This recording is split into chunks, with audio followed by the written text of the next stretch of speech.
سلیم رضی اللہ عنہ جو اللہ کے رسول صلی اللہ علیہ وسلم کی بہت دور کی خالہ تھی، بہت دور کی، لیکن بہرحال رسول اللہ سے اتنی نسبت بھی ہونا بہت بڑی بات ہے، تو بڑی خوش ہوتی تھی کہ اللہ کے رسول جو ہے میرے جو ہے بھانجے ہونا، دور کا رشتہ، جتنے بھی دور کا تھا لیکن تھا رسول اللہ صلی اللہ علیہ وسلم کا کہیں دور سے رشتہ۔ ان کے تعلق سے انس بن مالک کی والدہ ہے، یاد رکھیے سلیم رضی اللہ عنہ۔ ان کا واقعہ آتا ہے کہ جب انہوں نے ابو طلحہ رضی اللہ عنہ سے شادی کی، نکاح کیا، تو ان کو ایک اولاد ہوئی، اور اولاد جو ہے ابو طلحہ رضی اللہ عنہ اللہ کے رسول کے ساتھ جو ہے کسی ایک جہاد میں گئے، غزوے میں گئے۔ جب واپس آئے تب تک وہ اولاد بیمار ہو گئی، وہ لڑکا بیمار ہو گیا، اور بیماری کی وجہ سے جو ہے وہ ان کے آنے سے پہلے فوت ہو گیا۔ ابو طلحہ رضی اللہ عنہ گھر آنے سے پہلے فوت ہو گیا۔ یہ خاتون اسلام تھی، جانتی تھی آزمائش تو ہوں گی ایمان کے، اولاد میں اللہ نے آزما لیا، تو یوں کیا کہ نہلایا دھلایا کفنایا اس لڑکے کو۔ جب شوہر گھر آیا تو بالکل پتہ نہ لگنے دیا کہ کچھ ایسے حالات ہوئے گھر میں، ناگوار چیز گزری ہے، اس لیے کہ شوہر جہاز سے بہت زمانے بعد آئے تھے، ان کے کئی مہینوں بعد آئے تھے۔ اب ایک شوہر گھر آیا اتنے مہینوں بعد، کیا اس کو یہ مصیبت بتا کے اور کیوں تکلیف دوں؟ کہا کہ اطمینان کرنے دوں گی، اطمینان ہونے کے بعد بات بتاؤں گی، تاکہ سکون آ جائے، کم از کم گھر پہنچ جائے، اس کے بعد بتاؤں گی۔ جب ابو طلحہ رضی اللہ عنہ گھر آئے، آ کر جو ہے وہ اپنے جو ہے بیوی کے پاس رہے، کھانا کھایا، آرام سے رہے، رات گزاری، رات اپنی بیوی کے ساتھ خلوت میں گئے، ہم بستری کی، اور صبح جب فجر غسل کر کے نماز کے لیے جانے لگے تو تب اب ام سلیم رضی اللہ عنہ نے کہا کہ میں ایک سوال آپ سے کرنا چاہتی ہوں۔ تو کہا پوچھو۔ کہا اگر تمہیں کوئی چیز کوئی شخص دے دے تو تم واپس کیسے دو گے، اس کو لوٹاؤں گے کیسے وہ چیز کو؟ تو کہا جتنی جیسی دی ویسے یا اس سے اچھا لوٹاؤں گا۔ کسی نے کوئی چیز دیا ہے تو جیسی کی ویسی لوٹانا چاہیے یا اس سے کچھ اچھا کر کے دینا چاہیے؟ تو کہا جیسی تھی ویسی یا اس سے اچھا۔ تو کہا بس اگر آپ یہ مانتے ہیں کہ کوئی چیز اگر کوئی دے تو لوٹانے کا اصول جیسی ویسی یا اس سے اچھی، تو اللہ نے ایک اولاد دی تھی، اس نے کل رات وہ ہم سے چھین لی، اس کا انتقال ہو گیا۔ ابو طلحہ رضی اللہ عنہ بڑے پریشان ہوئے، لیکن بہرحال نماز کو چلے گئے۔ فجر کی نماز پڑھی، نبی اکرم صلی اللہ علیہ وسلم سے ملاقات کی، کہا اللہ کے رسول رات آیا، بیوی نے ایسا ہوا، میرا لڑکا بیمار ہوا، انتقال کر کے بتایا نہیں، رات میں نے صحبت بھی کی اور اس طرح سے پورا عمل ہوا اور مجھے اس نے صبح بتایا۔ تو رسول اللہ نے فرمایا کیا تو نے رات اس سے صحبت کی؟ تو کہا کی۔ تو کہا اللہ تیری اولاد میں برکت دے، تجھے اس سے اولاد ہوں گی، اور اللہ کے رسول نے دعا دی ان کو۔ اس کے بعد جو ہے ایک لڑکا پیدا، جس کا نام عبداللہ تھا، جس کا واقعہ میں نے بہرحال اس سے پہلے سنایا تھا تفصیلی، تو عبداللہ بہرحال ان سے پیدا ہوئے۔ تو یہاں دیکھیے اس خاتون کا واقعہ کتنی نصیحت ہے، کتنے صبر اور کتنے شکر کا واقعہ ہے۔ یہ عورت ہی ہے نا، نفسیاتی طور سے کمزور ہے یہ، لیکن اس کے باوجود بھی اگر کوئی عام عورت ہوتی شاید چیختی چلاتی روتی پلاتی، چونکہ اس کا شوہر اب آ گیا، رشتہ دار آنے کے بعد تو لوگ اور غم اظہار کرتے ہیں، لیکن یہ عورت جانتی تھی کہ اگر میرے شوہر کو یہ کروں گی تو پہلے ہی پریشان حال، کئی مہینوں کے بعد جہاد سے مصیبتوں سے وہ آیا ہے گھر، تکلیف کیوں دوں؟ اطمینان کے ساتھ کھایا پیا، اظہار نہیں ہونے دیا۔ ان کے دلوں کے اندر کوئی مشینیں نہیں لگی ہوئی تھی، ہمارے جیسے دل دھڑکتے تھے، ظاہر سی بات ہے کوئی مشین نہیں تھی کہ ان کو احساس نہ ہو، یہ روبوٹس نہیں تھے، لیکن یہ رسول اللہ کے تلاميذ تھے، ان کے اسٹوڈنٹس تھے، اور ایسے جب استاد کے ایسے شاگرد تھے، یہ تو ظاہر سی بات ہے استاد کی صفت شاگردوں میں تو آتی ہے، تو یہ صبر اور اس کے جو ہے یہ جس کو کہیں گے پیکر تھے، نمونے تھے کہ کیسے صبر کیا جائے۔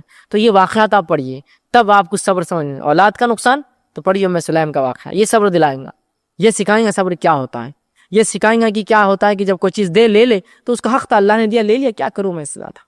حالانکہ چاہتی تو آنسو بہا سکتی تھی، شریعت اس کی اجازت دیتی ہے کہ کسی کو تکلیف ہو تو آنسو بہا لے، لیکن جو ہے انسان برا بھلا کہے، تقدیر کو کوسے، یہ برا ہے، آنسو بہا سکتا ہے۔ نبی اکرم صلی اللہ علیہ وسلم کے ایک بیٹے کا انتقال ہوا، جب آپ تدفین کے لیے گئے تو صحابہ نے دیکھا آپ کے آنکھ سے آنسو گر رہے ہیں، تو صحابہ کو تعجب ہو کہ اللہ کے رسول آپ روتے ہیں؟ آپ تو ہم کو تعلیم دیتے ہیں صبر کی۔ تو کہا یہ صبر کے خلاف نہیں میرا رونا، یہ تو رحمت ہے جو اللہ نے دل میں دے رکھی ہے، اور بہت کم لوگوں کو ایسی رحمت ملتی ہے دل میں جو آنسوؤں کے ذریعے انسان کی آنکھ سے نکلتی ہے۔ تو کہا یہ تو رحمت ہے جو میری آنکھوں سے نکل رہی ہے، تو یہ صبر کے خلاف نہیں رو لینا، لیکن صبر کے خلاف یہ ہوگا کہ ہمارا ہی گھر ملا تھا، کہ ہم ہی ملے تھے، کیا مصیبتیں ہم پہ ہی آتی ہے فلاں، یہ صبر کے خلاف ہے۔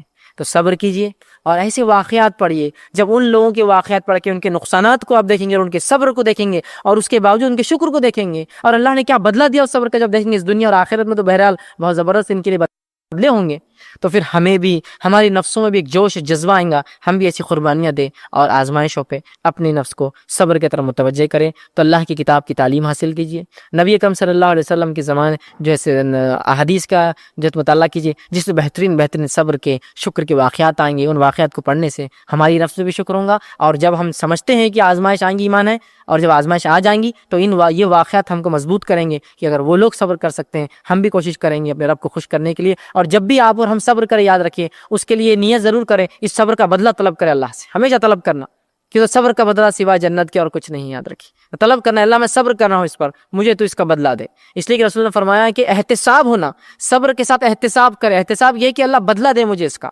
تو صبر کیجیے اور بدلہ طلب کیجیے، دیکھیے اور صبر کا بدلہ سوائے جنت کے اور کچھ بھی نہیں یاد رکھی۔ پیرنٹس سے سب سے پہلے میں یہ کہوں گا کہ ہم کو اپنی ترجیحات اور پریفرنس کو بدلنا یاد رکھیں۔ ترجیحات بدلنے سے کیا مراد ہے؟ مراد یہ کہ ہم لوگ جس چیز کے بارے میں ڈسکس کرتے ہیں، جو بات کرتے ہیں، جو چیز سوچتے ہیں، جس کے بارے میں ایک دوسرے کو بولتے ہیں، جس پر ہم پیسہ خرچ کرتے ہیں، بچے اس کو دیکھ کر ہی سمجھتے ہیں یہ زندگی کا مقصد ہے۔ اگر بچہ یہ دیکھتا ہے کہ میرے والدین جو ہے پائی جوڑ کے میرے تعلیم کے لیے کچھ کوشش کر رہے ہیں، ایک محنت کر کے مجھے صبح سے لے کر شام تک دین کے لیے کوشش کر رہے ہیں، تو وہ اسی ماحول میں پھر بڑا ہوتا ہے۔ ہمارے ایک ساتھی IRC میں بیٹھے تھے، درس بنانے کا چل رہا تھا، تو انہوں نے کہا کہ ٹاپ 10 جو ایشو آج یوتھ کو ہے دنیا میں، اس میں سے ایک ایشو یاد رکھیں، اہم ایشو ہے باڈی شیمنگ۔ AI کو انسٹرکشن دیا گیا کہ مجھے ایک درس بنانا ہے قرآن کا باڈی شیمنگ کے اوپر، ہر پوائنٹ کے اندر ایک قرآنی آیت، ایک حدیث اور ایک صحابی کا قول اس پر مجھے چاہیے۔ اب یقین جانیے اردو میں اس نے 7 پوائنٹس، اتنے جینوین پوائنٹس تھے اور ایسے بہترین اقوال تھے، شاید میں کتابیں تلاش کرتا تو ان اقوال تک کبھی پہنچ ہی نہیں پاتا۔ اور ماں کے لیے ایک نصیحت کروں گا، آپ کو اپنے بچے کے لیے خواب دیکھنا ہے۔ خواب، چھوٹے بچوں میں خوشبو ہوتی ہے، آپ نے دیکھا، آپ ان کو لیتے ہیں، بڑے انسان کے منہ میں اگر اس نے برش نہیں کرا ریگولرلی اسمیل آتی ہے، لیکن چھوٹے بچوں کے منہ میں خوشبو آتی ہے، آپ ان کو لیتے ہیں، کبھی منہ کو نزدیک لے کرتے ہیں، جسم کو لگاتے ہیں، یہی تو تصور ہے، تو وہ اس سے جڑا ہے، تو اتنے آپ سے نزدیک ہے آپ کا بچہ کہ آپ کے سانسوں کو، آپ کے جسم کی خوشبو کو وہ پہچانتا ہے، یاد رکھیے۔ تو وہ ماں خواب ہی نہیں دیکھ رہی اس کو، اللہ نے جو وسیلے بنائے ہیں، وسیلے سے ذریعے چیزوں کو حاصل کرنے کے ہوتا ہے نا، وسیلہ، پیسہ وسیلہ ہے حلال چیزیں خریدنے کے لیے، محنت وسیلہ ہے حلال پیسہ کمانے کے لیے، تو آج جو ایک وسیلہ اللہ تعالیٰ نے آپ کو دیا جس کی وجہ سے آپ اپنی غربت کو مالداری میں تبدیل کر سکتے ہیں، اپنی جہالت کے اندھیروں کو نور اور اجالے سے بھر سکتے ہیں، وہ ایک ہی چیز ہے، وہ ہے علم اور نالج۔ نبی اکرم صلی اللہ علیہ وسلم پر پہلے وہی نازل ہوتی، کیا ہوتی؟ اقرأ بسم ربک الذی، جس سے میں نے بات شروع کی تھی، پڑھ اپنے رب کے نام سے، اس نے پیدا کیا۔ الحمدللہ رب العالمین والصلاة والسلام علی رسولہ الکریم، اعوذ باللہ من الشیطان الرجیم، بسم اللہ الرحمن الرحیم، رب اشرح لی صدری ویسر لی امری واحلل عقدۃ من لسانی یفقہوا قولی۔ آنریبل گیسٹس، ڈیئر پیرنٹس، پیارے بچوں، السلام علیکم ورحمۃ اللہ وبرکاتہ۔ آج کا یہ جو پروگرام ہے مشن امید آرگنائز کیا جا رہا ہے Maha minority NGO forum apex in association with Islamic research centre education and welfare trust. یہ پروگرام کا جو ٹیگ لائن آپ نے دیکھا ہوگا، کیا آپ اپنے بچوں کے فیوچر کے بارے میں فکر مند ہیں؟ اس پروگرام کے لیے، اس guidance seminar, workshop, career development programme کے لیے ہم یہاں موجود ہیں۔ آج کا جو پروگرام ہے، یہ پروگرام بچوں کے گائیڈنس کے لیے ہے، کیریئر ڈیولپمنٹ کے لیے ہے۔ 8, 9, 10 سے کیا تیاریاں کی جائے، کیسے تیاریاں کی جائے، اگر آپ نے دونوں ہیڈنگز دیکھی ہیں، career development programme for 8 to 10 standard students اور preparation of competitive exams like NEET, JEE and CET۔ یہ پروگرام کی گائیڈنس آج یہاں ایکسپرٹس کے دوارا ہمارے ساتھ کی جائے گی انشاءاللہ۔ پروگرام کو شروع کرنے سے پہلے میں آج کے اسپیکرز اور آرگنائزرز کو اسٹیج پر مدعو کرتا ہوں۔ سب سے پہلے میری ریکویسٹ ہے ایڈوکیٹ فیض سید صاحب، جو پریسیڈنٹ ہے، فاؤنڈر ہے Islamic research centre education and welfare trust کے، وہ اسٹیج پر تشریف لائیں۔ ساتھ ہی ساتھ میں آج کے جو 2 اسپیکرز ہیں اور گیسٹ ہیں، ذاکر شکلگر سر اور بشیر قاضی سر، یہ دونوں ہیں مہاراشٹرا مائنورٹی NGO فورم کی طرف سے پریسیڈنٹ اور CEO۔ We welcome you sir, thank you so much. Programme کو آگے بڑھاتے ہیں۔ پروگرام کے پریسیڈنشیل ایڈریس کے لیے میں مدعو کرتا ہوں ایڈوکیٹ فیض سید صاحب کو، جو پریسیڈنٹ ہے IRC education and welfare trust کے۔ Sir please. بسم اللہ الرحمن الرحیم، الحمدللہ رب العالمین والصلاة والسلام علی رسولہ الکریم وعلی آلہ وصحبہ اجمعین۔ رب اشرح لی صدری ویسر لی امری واحلل عقدۃ من لسانی یفقہوا قولی۔ وقال عز وجل فی القرآن المجید، اعوذ باللہ من الشیطان الرجیم، بسم اللہ الرحمن الرحیم، اقرأ باسم ربک الذی خلق۔ اما بعد، تمام تعریفیں اس اللہ عز و جل کے لائق و زیبا ہے جو تمام جہانوں کا بنانے والا اور اسے پالنے والا ہے، اور درود و سلام اس کے آخری نبی محمد صلی اللہ علیہ وسلم پر۔ میں آپ سب کا استقبال اسلامی طرز سے کرتا ہوں۔ السلام علیکم ورحمۃ اللہ وبرکاتہ۔ الحمدللہ، جیسے کہ آپ تمام کے سامنے اعلان کیا گیا تھا کہ آج جو ہے مشن، جس کو ہم کہیں گے امید، اس کے تحت ہم لوگ جمع ہوں گے۔ اور بہرحال یہ خوشی کی بات ہے کہ آج ہوا یوں کہ اسکولس وغیرہ کو انوائٹ کیا گیا تھا، لیکن آج چھٹی آ گئی اچانک، جس کی وجہ سے بہت سارے لوگ آ نہیں پائے، یا جو اسکول نے پلان کیا تھا کہ وہ اپنے ٹرانسپورٹیشن کو یوز کریں گے، وہ لوگ نہیں آ پائے۔ لیکن بہرحال الحمدللہ جو بھی لوگ جمع ہوئے اور ہم نے اس کا انٹروڈکشن اور انوگریشن کر دیا۔ بس مختصر سا بتا دوں، جو اسپیچ میں جو کہا گیا تھا کہ 1 پوائنٹ کانٹیکٹ کیا ہوگا، تو آپ IRC مائنورٹی ڈیولپمنٹ سینٹر، یہ آپ گوگل میپ پہ ڈالیں، روشن گیٹ پر اس کا آفس ہے، MDC، وہاں ارباز رہتے ہیں، بہرحال جن کا نام لیا گیا۔ تو IRC مائنورٹی ڈیولپمنٹ سینٹر پہ آپ پہنچ جائیے، وہاں آپ کے کئی ڈاکیومنٹیشن، کریکشن، پیپر ورک تو ہوتے ہی تھے، اب اس میں یہ چیز بھی، ماڈیول بھی اس میں ایڈ کر دیا گیا ہے۔ سب سے پہلے میں آگے بڑھوں تو جو اسٹیج پر موجود ہے ذاکر شکلگر صاحب، جو مہاراشٹرا یا مہا مائنورٹی این جی او فورم کے ذمہ دار ہے، ان کے ساتھ جو ہے قاضی صاحب ہے جو کہ سی او ہے اس کے MMNF کے، اور خاص طور سے جو ایگزامس وغیرہ یہ ہوں گے اس کے ذمہ دار ہے سفر سر جو کنوینر ہے بہرحال پروگرام کے بہرحال. تو اور آپ لوگ جو یہاں آئے بہرحال کوشش کر کے، تو ان تمام کی بات بتا دوں کہ IRC جنرلی ہم لوگ جو ہے بزنس ماڈیول یا اس طرح کی ایکٹیویٹیز نہیں کرتے ہیں، لیکن جب مجھے یہ ماڈیول پتہ چلا کہ اس ٹائپ سے ایکٹیویٹی ہو رہی ہے، اور خاص طور سے ایپیکس جو آرگنائزیشن کا نام لکھا ہے جو ایجوکیشنل ایک جو ہے سوسائٹی ہے، ان سے ہمارا کانٹیکٹ ہوا، اور تبھی پھر ذاکر بھائی سے بھی کانٹیکٹ ہوا، اور مہاراشٹرا کے لیے جو MMNF کو ذمہ دار بنایا گیا تھا. ہم نے اس سے پہلے کچھ ایکٹیویٹی ان کے ساتھ کولیبریشن میں شروع کر دی تھی، تاکہ وہ بچے جو کمپٹیٹیو ایگزامس کے لیے جاتے ہیں، اتنی محنت کرتے، اتنا پیسہ لگاتے ہیں، لیکن یہ دیکھا گیا تھا کہ پریکٹیکلی چونکہ وہ پیپر پہ اس کو سالو ہی نہیں کرتے ہیں کبھی، جب وہ پہنچ رہے تھے تو کچھ وقت تو صرف وہ بلیک کرنے کے اندر ان کو آئیڈیا نہیں تھا اس کا، کیونکہ ایسے ایگزام لیے نہیں جا رہے تھے، وہ یہاں پیپر پہ ٹک کر دے رہے ہیں کیسے بھی کر رہے ہیں. تو میں نے جب ان کا پروفیشنلزم دیکھا، فزیکل ایگزام دیکھے، اور ہم نے ان کو کنڈکٹ کیا ایگزامس کو، یاد رکھیے کچھ ایگزامس آلریڈی ہم اس کے لے چکے ہیں، یاد رکھیے جو آف لائن چل رہے ہیں ابھی بھی، کچھ منیمم فیس بھر کر ہر آدمی آ کر وہ ایگزام دے سکتا ہے، ہم نے وہ شروع کیا. تو بچوں میں یہ اسکل نظر آئی کہ ان کو کم از کم سالو کرنے کی صلاحیت آئی. تو میں نے کہا آپ جو بھی آرگنائزیشن کو چلا رہی ہے، فیس وغیرہ تو مجھے لگا بہت بیر منیمم ہے، اس کو سوشل انٹرپرائز بول سکتے ہیں، یہ بزنس نہیں ہے، یہ ایک ایسا انٹرپرائز ہے جو لوگوں کی مدد اور تعاون کے لیے کیا گیا، اور اتنا خرچہ ان سے لیا جا رہا ہے جتنا اس کے اندر لگ رہا تھا. اب آپ بتائیے 1500 روپیز میں آپ کو کون سے ایگزامس ملیں گے جو سال بھر لیے جائے، بہت کم ہے، یاد رکھیں. تو لہٰذا میں نے بھی کوشش کی کہ میں بھی اس میں جوائن ہوں، اور ہم لوگ بھی اس کے اندر کچھ کریں، یاد رکھیں. تو بہرحال یہ کمپٹیٹیو ایگزامس کے بارے میں کچھ بات تھی جو ہم لوگ جڑے اور کیوں ہوتی ہے. اب آئیے چند باتیں میں پیرنٹس سے گزارش کرنے کی کوشش کروں گا جو یہاں بیٹھے، اور بچوں سے بھی یاد رکھیے. پیرنٹس سے سب سے پہلے میں یہ کہوں گا کہ ہم کو اپنی ترجیحات اور پریفرنس کو بدلنا یاد رکھیں. ترجیحات بدلنے سے کیا مراد ہے؟ مراد یہ کہ ہم لوگ جس چیز کے بارے میں ڈسکس کرتے ہیں، جو بات کرتے ہیں، جو چیز سوچتے ہیں، جس کے بارے میں ایک دوسرے کو بولتے ہیں، جس پر ہم پیسہ خرچ کرتے ہیں، بچے اس کو دیکھ کر ہی سمجھتے ہیں یہ زندگی کا مقصد ہے. تو اگر ہماری بات چیت کے اندر اگر خواتین ہیں اور وہ ڈسکشن کر رہی ہے کہ میری ساس ایسی ہے اور میری نند ایسی ہے، تو بچہ اسی ماحول میں پلتا ہے، اور وہ صرف انہی جھگڑوں کے اندر ڈیولپمنٹ لیتا ہے. بچہ یہ دیکھ رہا ہے کہ ماں باپ دونوں ایک دوسرے کے لیے ابیوسیو ہے، ایک دوسرے کی غیبتیں کرتے ہیں اور لڑائی کرتے ہیں، تو بچہ ڈپریس مینٹالٹی کے ساتھ اسی ماحول کے اندر ویسے ہی جو ڈیولپ ہوتا ہے. بچہ اگر یہ دیکھتا ہے کہ شادی بیاہ کے لیے لاکھوں روپیہ خرچ کیا جا رہا ہے، پیسہ جمع کیا جا رہا ہے، پائی جوڑی جا رہی ہے اس کے لیے اور جمع کی جا رہی ہے، اور پھر اس کے لیے محنت کر کے شادی کی جا رہی ہے، تو اس کے نزدیک شادی کی اہمیت بڑھ جاتی ہے. بچہ یہ دیکھتا ہے کہ ہم جو ایک انٹرنیشنل ٹرپ کے لیے والدین اتنی کوشش کر رہے ہیں کہ میری اسکول کی فیس بھی چرا رہے ہیں، جھوٹی اسکالرشپس بھی لے رہے ہیں، اور پھر ایک انٹرنیشنل ٹرپ ملیشیا اور آج کل جو ہے ترکی اور فلاں گھوم کے آ رہے ہیں، تو اس کو لگتا ہے زندگی کا مقصد ایک سال میں اچھی انٹرنیشنل ٹرپ ہے ہمارا. اگر بچہ یہ دیکھتا ہے کہ میرے والدین جو ہے پائی جوڑ کے میرے تعلیم کے لیے کچھ کوشش کر رہے ہیں، ایک محنت کر کے مجھے صبح سے لے کر شام تک دین کے لیے کوشش کر رہے ہیں، تو وہ اسی ماحول میں پھر بڑا ہوتا ہے. تو یہ سب ترجیحات ہیں. تو اب آپ دیکھیے کس چیز کے لیے ترجیح دے رہے ہیں. میں نے ایسے لوگوں کو دیکھا جو ایپل کے ہینڈسیٹ یوز کر رہے ہیں، برا کچھ بھی نہیں، حلال ہے، اچھی چیز ہے، کوئی مسئلہ نہیں، لیکن اسکول کی فیس بھری نہیں جا رہی ہے اور آپ لاکھوں کے ہینڈسیٹ لے رہے ہیں. پرابلم یہاں ہے ترجیحات، کیونکہ آپ نے ترجیح دی کہ ایک اچھا ہینڈسیٹ آپ کے پاس ہے، لیکن ترجیح نہیں دی کہ بچے کی فیس پہلے پہ کی جائے. اب جب اسکول کی فیس پے نہیں ہوں گی تو پھر وہ اسکول کا ڈیولپمنٹ کیسے ہوگا؟ اسکول کا ڈیولپمنٹ نہیں ہوگا تو انسٹیٹیوشنز کیسے مسلمس میں ڈیولپ ہوں گے؟ انسٹیٹیوشنز ڈیولپ نہیں ہوں گے تو کمیونٹی کا پھر گریڈ کیسے آگے بڑھیں گا؟ ایجوکیشن اپلفمنٹ کیسے آئیں گا سوسائٹی میں؟ کیونکہ پیسہ کرنے کی ترجیح کچھ اور ہے. تو ترجیحات، تھاٹ پروسیس بدلنا ہوگی. جیسا کہ والدین بولتے ہیں نا، بیٹا میں نے اپنے کنگن بیچ کے تمہاری شادی کی، بچیوں کو بولتے ہیں، بچوں کو بولتے ہیں تمہارا ولیمہ کیا، تو اب بولنا پڑے گا بیٹا کنگن بیچ کے میں نے پڑھائی کرائی تمہاری. ترجیح بدل تو اب کنگن بکیں گا تو تعلیم کے لیے بکیں گا. یہ بڑی اہم چیزیں یاد رکھیں، ترجیحات یاد رکھیں. کیونکہ ابھی جو ہے میرا مقصد جو ہے دینی تعلیم اور اس کے اوپر نہیں ہے، وہ آپ سمجھتے ہیں اور اس کے لیے میں لیکچر دیتا ہوں. آج ہم پیورلی جو کمپٹیٹیو ایگزامز دے رہے ہیں یا دینا چاہتے ہیں ان بچوں کے بارے میں ڈسکس کریں، یا ان پیرنٹس سے یا ان بچوں سے میں خطاب کر رہا ہوں. تو لہٰذا دین کی ترجیحات، نماز، روزہ، زکوٰۃ، وہ سب چیزیں تو ہے ہی، سب سے اول ہے. جو اس میں پابند نہ ہوا تو باقی دنیا میں آگے نہیں بڑھ سکتے، یہ بات طے ہے. لیکن جو اس میں پابندی کر رہے ہیں، اب ان کو بھی چاہیے کہ وہ اپنی ترجیحات پریفرنسز کو چینج کریں. ڈسکشن کے اندر یہ پوائنٹس بھی لائے گھر کے اندر کہ یہ کرنا ہے. ہم لوگ جو فیس بھرنے کے لیے اسکول کی یا ایسے ایجوکیشنل چیزوں کے لیے اتنے پیچھے ہوتے ہیں، لیکن آپ انہی لوگوں کو دیکھیں عید کے اوپر 2-2 3-3 4-4 ہزار روپے کے صرف شوز لیے جا رہے ہیں. شوز یہ حالت یاد رکھیں. تو ہم کو اپنی ترجیحات بدلنے کی ضرورت ہے. یہ سب سے اہم چیز یاد رکھیں، ٹھیک ہے؟ یہ اہم چیز یاد رکھیں. اور جیسا سفر سر نے اپنی بات میں جو ہے ابھی جو کہا کہ 1 لاکھ بچے تو لگ جائیں گے، باقی 23 لاکھ کا کیا ہوگا، تو میری تو سوچ اسی طرح سے یاد رکھیں.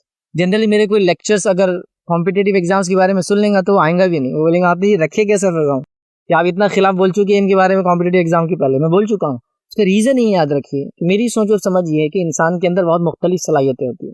ہر صلاحیت کو نیرو ڈاؤن کر کے آپ چند چیزوں کے اوپر نہیں کر سکتے، بٹ سسٹم ہے، اب کیا کریں گے؟ سسٹم ہے تو ٹھیک ہے، جو اس کو فالو کر کے ان چیزوں میں جانا چاہتا جائے. لیکن گزارش تو پیرنٹس سے میں یہ کروں گا کہ وہ بچوں کا ایسا اوور آل ڈیولپ کرے کہ 5000 پلس جو جابس کی ہم بات کریں مختلف فیلڈ سے، اس کے لیے بچے تیار ہوں گے، لیکن ایک جس کو کہتے ہیں نا ایک عزم ہوتا ہے لوگوں کا کہ ہم فلاں فیلڈ میں جا کے فلاں کام کریں گے، اچھی بات ہے، میں انکار نہیں کر رہا ہوں، ان کے لیے یہ پروگرام ہے۔ باقی 23 لاکھ کے لیے بھی انشاءاللہ عزیز جو ہے کچھ نہ کچھ پروگرامس ڈیولپ کیے جائیں گے، بڑے پیمانے پر اچھے پیمانے پر انشاءاللہ کی جائیں گے۔ اگر میں ایک ایگزامپل آپ کو دوں تو اگر کوئی خاص ٹیم ہوتی جس کے اندر بچوں کو پہلے انالیسس کر لیا جاتا کہ وہ کیا کر سکتے اور اس میں اگر بڑھاوا دیا جاتا تو میں اپنا اتنا لمبا سفر کر کے گریجویشن پوسٹ گریجویشن کر کے یہاں تک پہنچ کے آخر میں اسپیکر ہوں، تو میں ہو سکتا 3 ایئرس کے پہلے کچھ کورس کرتا جو کہ اویلیبل تو نہیں اس فیلڈ کے اندر، اور میں وہی کام کرتا جو میری پسند تھی شروع سے، لیکن کورسز تو نہیں ہوتے کبھی آج کل، لیکن حالات ایسے اب تو ایک سے ایک کورس آ گئے۔ کل ہی میں اسٹڈی کر رہا تھا، ایک نیا جو ہے گریجویشن کورس ڈیولپ ہوا، اس میں کرنا کیا ہے، صرف اے آئی کو انسٹرکشن کیسے دینا وہ سکھایا جا رہا ہے پورے 3 سال، کیونکہ وہ آگے فیوچر ہے، تب انسٹرکشن بھی تو اس کو دینا پڑتے تب وہ ریزلٹس دیتا ہے، اور بہت حیرت انگیز ٹیکنالوجی یاد رکھیے، اور زمانہ ایسے ہی چلے گا، مطلب لوگ جو ایپس بنا رہے تھے، مطلب آج سے 2 سال پہلے لے، زیادہ پرانی بات نہیں، 200 سال نہیں، 2 سال پہلے تک ایپس بنا رہے تھے، ابھی خالی اے آئی کو بولنا پڑتا مجھے ایک ایپ چاہیے جو زبانہ بول سکتے، اور اس ایپ کے اندر فلاں فلاں امک دھمک ایسے ویسے ہوں گا، وہ بنا کے پورا کوڈ آپ کو سے دے دیتا ہے جھٹکے میں، یہ لے لیجیے کوڈ۔ اب ایک آدمی جو اتنی کوڈنگ سیکھا تھا وہ کریں گا کیا، اب اس سے اوپر کا کام کرنا ہے اس کو، تو ٹیکنالوجی دنیا اس رفتار سے جاری ہے، تو بہت ساری چیزیں یاد رکھی کھل کے آ رہی۔ ایک ایگزامپل میں دیتا ہوں، ایک ہفتہ پہلے ہمارے ایک ساتھی IRC میں بیٹھے تھے، درس بنانے کا چل رہا تھا، تو انہوں نے کہا کہ ٹاپ 10 جو ایشو آج یوتھ کو ہے دنیا میں، اس میں سے ایک ایشو یاد رکھیے، اہم ایشو ہے باڈی شیمنگ۔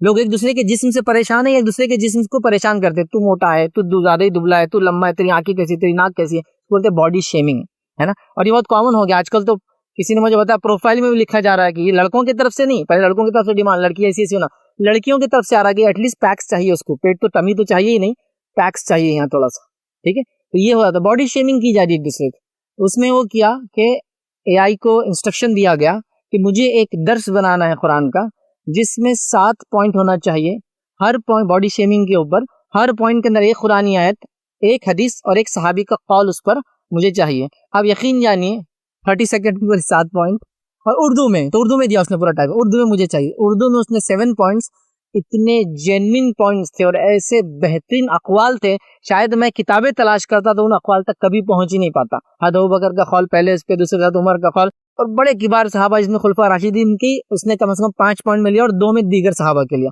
کہ ان کا قول باڈی شیمنگ کے بارے میں، صحت کے بارے میں، اندرونی خوبصورتی کیا ہے، بیرونی کیا اس کے بارے میں، سبحان اللہ۔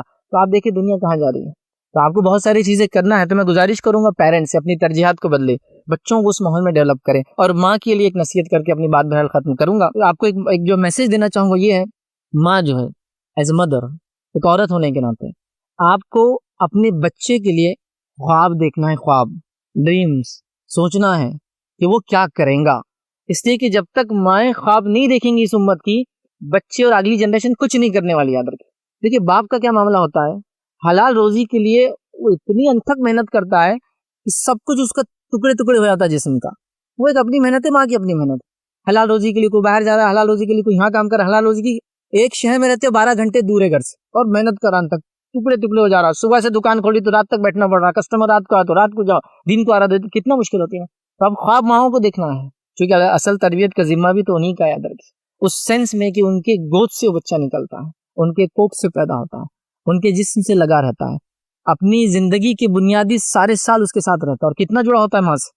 ایک تجربے کی بات بتاتا ہوں، ماں نہیں بھی ہے کوئی عورت یا باپ نہیں بھی ہے تو وہ سمجھ سکتا ہے اس کو، چھوٹے بھائی بہن کو دیکھ کر، ایک ماں سو رہی ہے، بچہ بازو سو رہا ہے، کبھی غور کیا ماں اٹھتے بچہ کیسے اڑ جاتا ہے، ماں اٹھ کے ہٹی کی بچہ شروع کیسے ہوتا ہے، آپ کو معلوم کیسے ہوتا ہے، سائنٹیفکلی جب آپ لیٹتے ہیں تو آپ کے جسم سے خوشبو نکلتی، وہ سونگتے رہتا ہے اس کو کنٹینیوسلی، جیسے ہی آپ اس سے دور ہٹتے اس کو خوشبو بند ہوتی، ایک دم ایک جھٹکے میں ماں کی اسمیل ختم ہو گئی، اٹھ جاتا ہے۔ چھوٹے بچوں میں خوشبو ہوتی ہے، آپ نے دیکھا، آپ ان کو لیتے ہیں، بڑے انسان کے منہ میں اگر اس نے برش نہیں کرا ریگولرلی تو اسمیل آتی ہے، لیکن چھوٹے بچوں کے منہ میں خوشبو آتی ہے، آپ ان کو لیتے ہیں، کبھی منہ کو نزدیک لے کرتے ہیں، جسم کو لگاتے ہیں، یہی تو تصور ہے، تو وہ اس سے جڑا ہے، تو اتنے آپ سے نزدیک ہے آپ کا بچہ کہ آپ کے سانسوں کو، آپ کے جسم کی خوشبو کو وہ پہچانتا ہے، یاد رکھیے۔ تو وہ ماں خواب ہی نہیں دیکھ رہی اس کے لیے، کچھ اس کو کوئی پرواہ ہی نہیں اس کے لیے، اس کا اصل محور جو ہے، دیکھیے دنیا میں کئی مسائل ہیں، سب کے ساتھ ہے، آپ کے میرے ہر کسی کے ساتھ، اس کا دنیا کا اصل محور ہے کہ صبح اٹھتے ہیں فلاں کام صحیح سے ہو جائے اور ساسو ماں کی نظریں کرم پڑ جائے، تو آج تو بس دن زبردست ہو گیا، سمر گیا میرا دن، پلان ہی نہیں، دوسرا کچھ نتھنگ، ایشو ہی نہیں، یا فلاں ہو جائے، فلاں، مطلب پلاننگ نہیں ہے، تو میں چاہوں گا آپ خواب دیکھیں، اور اس کے لیے 2 چھوٹے چھوٹے واقعے رکھوں اس خواب کے. 2 بچے دونوں یتیم ہیں، تو اس لیے ان دونوں کے واقعہ رکھ رہا ہوں، اور بڑی شخصیات ہے یتیم ہونے کے ساتھ ساتھ، اور بھی دیگر بڑی بڑی شخصیات ہیں، لیکن بہرحال وقت نہیں ساری مثالوں کا. پہلی مثال میں آپ کو دیتا ہوں اس خاتون، اس ماں کی جس کا بچہ یتیم، باپ کی موت سے بچہ یتیم ہوتا ہے، یاد رکھیے جب تک وہ بالغ نہ ہو. تو بچہ یتیم ہے اور وہ چاہتی ہے کہ بچہ بہت پڑھے، دینی تعلیم میں آگے جائے، کھلا علم اور ہنر وہ ساری چیزیں سیکھے، اور وہ اپنے استادوں کے ساتھ رہا اور اس نے علم سیکھا. یاد رکھیے باپ کے نہ ہوتے ہوئے بھی. یہ مثال کس کی تھی یاد رکھیے؟ کہ بہت بڑے امام گزرے، یاد رکھیے جن کو امام شافعی کہتے ہیں. محمد بن ادریس ان کا نام تھا، شافعی یاد رکھیے اس نام سے مشہور ہوئے، اور یہ یتیم تھے، قریش خاندان سے تھے. اور امام شافعی کی ذہانت یا حافظے کے بارے میں آتا ہے، جب ایک چیز کتاب میں سے لے کے پڑھ لیتے تو زندگی بھر کبھی بولتے نہیں تھے، ایک ہی بار ریڈ کر دیتے ہیں، فنش، کتاب بند کر رکھ دو، اور وہ لائف ٹائم اچیومنٹ ہے. وہ کیوں؟ پیسے کی کمی ہے تو یاد کرنا سولوشن ہے اس کا. سبحان اللہ. تو دیکھیے کہاں تک پہنچ گئے. ماں کا خواب، ماں کی سوچ، ماں کی نظر، ماں کی کوششیں. تو ترجیحات کیا تھی ان کی؟ دین کے اندر آگے بڑھے، لوگوں کی مدد کرے، اور ظاہر سی بات ہے خود دین کے اندر آگے رہے، انسانیت کی ہیلپ ہوں گی، اور ثواب جاریہ بچہ ان کے لیے بنے. تو یہ سب ہوتا ہے. تو آج آپ لوگوں کی ہماری کیا کوششیں ہیں؟ نہ دین کے لیے ایسی کوشش ہے، نہ دنیا کے لیے. تو ابھی تو ہم ایک کمپٹیٹیو ایگزامس اور ایجوکیشن کے لیے کھڑے، تو یہ بات کر رہا ہوں، لیکن دونوں میں ہم پیچھے ہیں. نہ خواب یہ ہے کہ بچہ حافظ عالم بنے، نہ خواب یہ ہے کہ بچہ سائنٹسٹ اور فلاں بنے. کچھ خواب ہی نہیں ہے، مطلب ڈریم لیس، خوابوں کے بنا زندگی گزر رہی. تو یہ ماؤں کی خواب تھے، یاد رکھیں. تو لہٰذا میں چاہوں گا ایز اے مدر آپ لوگ بھی خواب دیکھیں، اپنے بچوں کے لیے خواب دیکھیں اس کے لیے. اور آخری بات یہ کہوں گا، یاد رکھیے دینی علم کے بعد، یہ بات کہہ رہا ہوں، دینی علم کے بعد اگر دنیا کے اندر اللہ نے جو وسیلے بنائے ہیں، وسیلے سے ذریعے چیزوں کو حاصل کرنے کے ہوتا ہے نا، وسیلہ، پیسہ وسیلہ ہے حلال چیزیں خریدنے کے لیے، محنت وسیلہ ہے حلال پیسہ کمانے کے لیے، جو وسیلے بنائے ہیں. تو آج جو ایک وسیلہ اللہ تعالیٰ نے آپ کو دیا، جس کی وجہ سے آپ اپنی غربت کو مالداری میں تبدیل کر سکتے ہیں، اپنی جہالت کے اندھیروں کو نور اور اجالے سے بھر سکتے ہیں، اپنی پست تھالی کو جو ہے، اپنی جس کو کہتے ہیں، یا پستی کو جو ہے، بدحالی کو جو ہے خوشحالی میں تبدیل کر سکتے ہیں. اپنا دنیا کے اندر جو ہے مظلوم اور پریشان قوم سے نکل کر وہ قوم بن سکتے ہیں جو دنیا کو ڈکٹیٹ کرے اور حق پر اور جسٹس جس کو لیں گے انصاف کے اوپر مبنی کرے. وہ ایک ہی چیز ہے، وہ ہے علم اور نالج. اللہ نے یہ ذریعہ بنایا ہے، یہ اسی کے ذریعے آپ سب کچھ چینج کر سکتے ہیں. سب سے بڑے جو لوگ دنیا میں ملک بیٹھے ہیں، یاد رکھیں ہمارے اوپر کس بیسس پہ ہم پہ حکومت کر رہے ہیں؟ آپ بولیں گے وہ ہتھیار کے بیسس پہ کر رہے ہیں. ہتھیار تو بائی پروڈکٹ ہے کس چیز کا؟ ریسرچ ورک کا. ریسرچ ورک بائی پروڈکٹ ہے کس چیز کا؟ نالج جو انہوں نے لیا. نبی اکرم صلی اللہ علیہ وسلم پر پہلے وہی نازل ہوتی، کیا ہوتی؟ اقرا بسم ربک الذی، جس سے میں نے بات شروع کی تھی، پڑھ اپنے رب کے نام سے اس نے پیدا کیا. اقرا سے شروع ہوئی. اس سوسائٹی میں شرک بھی ہو رہا ہے، اس سماج میں خرافاتیں بھی ہو رہی ہے، اس سماج میں لڑکی کو دفن بھی کیا جا رہا، اس سماج میں زنا بھی عام ہے، اس سماج میں مطلب میں کتنی برائی نہ ہوگی، ظلم عام ہے، ستم عام ہے. اپنی وراثت کو نہ بٹے بول کر ماؤں سے بچوں کے نکاح، مطلب سوتیلی ماؤں سے بیٹوں کے نکاح کر دیتے تھے لوگ، اتنے تو ظالم تھے. اس کے باوجود بھی آیت کیا نازل ہو رہی ہے؟ اقرا، پڑھ بسم ربک الذی خلق، اس رب کے نام سے پیدا کیا. بس اصول دے دیا گیا آپ کو، ریڈ، پڑھو اور بڑھو. پہلا اصولی بات دیکھیے کیا بیان. سبحان اللہ، کیا اس کے اندر اللہ رب العزت کوئی حکمت نہیں؟ حکمت یاد ہے کہ تو لہٰذا ہمیں دین کے معاملے میں بھی آگے بڑھنا ہے، دنیا میں بہرحال پیچھے نہیں رہنا ہے. تو یہ چند باتیں تھی جو میں نے مناسب سمجھی آپ کے سامنے رکھوں. الحمدللہ یہ ساری چیزیں جو آپ کو بتائی جا رہی ہے، امتحان وغیرہ، یہ آلریڈی چالو ہے، آن لائن ہے. آپ لوگ MDC پہ جا کر ملاقات کریں. ابھی سر یہاں رہیں گے، آپ سیشن کے بعد بھی آپ ملاقات کر سکتے ہیں ان سے، ٹھیک ہے، بات کر سکتے ہیں، آپ بات کریں. مقصد یہاں کوئی بزنس نہیں ہے، ایک سوشل انٹرپرائز ہے. مطلب یہ کہ اتنا پیسہ ہی لیا جائے گا جتنا چیزوں کو چلانے کے لیے لگتا ہے، تاکہ وہ بچے جو کمپٹیٹیو ایگزامس کے لیے محنت کریں، جو آن لائن سیشنز سے آپ نالج گین کریں، یا ایگزامز بھی دیجیے ان سیشنز کے اندر. اور دونوں کا چونکہ آن لائن سیشنز میں ایگزام نہیں ہوتے، ایسا خان سر اکیڈمی ہے جو US سے انہوں نے بنا دی، کئی لوگوں نے کیا، آپ وہ تو کرتے ہیں، لیکن اب ایگزامز بھی تو چاہیے نا. تو یہ ماڈیول کیا کر ایگزامز کو لا کے جوڑ رہا ہے. اور میں نے جو اس کے پیچھے جو ٹیک ٹیم ہے یاد رکھی، ان لوگوں سے میں واقف ہوں جو لوگ اس کو ٹیکنالوجی دے رہے ہیں، AI بیسڈ جو آپ کو رپورٹس دے رہے ہیں، جو ریزلٹ دے رہے ہیں، یہ ایک دم اسٹانشنگ ہے. اور یہ بات بھی آپ کو بتا دیتا ہوں میں، یہ بات کہ بڑے بڑے جو ایجوکیشنل انسٹیٹیوشنس ہیں آلریڈی ان کے سافٹ ویئرس کو یوز کر رہے ہیں اپنے لیول پر. یہ وہ مائنڈس ہیں جنہوں نے آلریڈی یہ چیز بنا کے بڑے بڑے پلیٹ فارمس پہ دے دی ہے آلریڈی. میں نام نہیں لے سکتا ان پلیٹ فارمس کے کیونکہ وہ کاپی رائٹ وغیرہ ساری چیزیں ہوتی ہے، لیکن دیا ہے. اور اسٹیگرنگ بہترین انیمیجنیبل ریزلٹس لا رہی ہے وہ ٹیوشن کلاسز.